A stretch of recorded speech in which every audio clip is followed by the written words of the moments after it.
அனைவருக்கும் வணக்கம். இந்த வீடியோ பதிவில் நம்ம பார்க்கக்கூடியது என்ன அப்படின்னா, நிறைய பேர் இன்னைக்கு நடக்க போகிற சந்திர கிரகணம் பற்றி நிறைய டவுட்ஸ் கேட்டுட்டு இருந்தாங்க. நிறைய இன்டர்நெட்டில் என்ன டாபிக்ஸ் ஓடிட்டு இருக்குதுன்றது எனக்கு தெரியல. சந்திர கிரகணம் பொறுத்த வரைக்கும் அந்த அப்பப்போ நிகழக்கூடிய ஒரு நிகழ்வு தான்.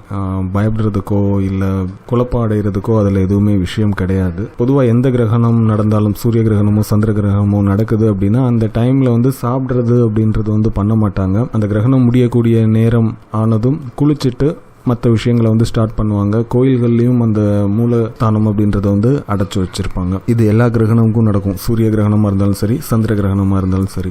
சூரிய கிரகணம் அடிக்கடி நிகழக்கூடிய நிகழ்வு கிடையாது. அதுவும் இந்த முழுமையான சூரிய கிரகணம்ன்றதெல்லாம் ரொம்ப ரேராக தான் நடக்கும். சில ஆண்டுகளுக்கு ஒரு முறை நடக்கும்.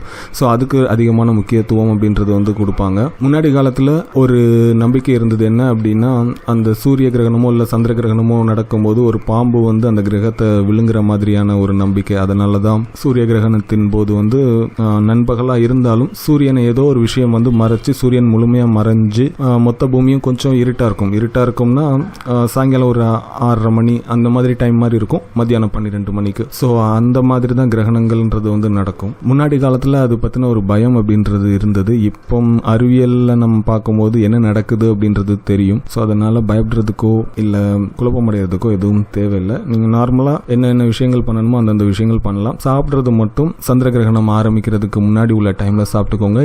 சாப்பிட்டுட்டு நீங்கள் சாதாரணமாக தூங்குற மாதிரி தூங்கிடலாம். நன்றி.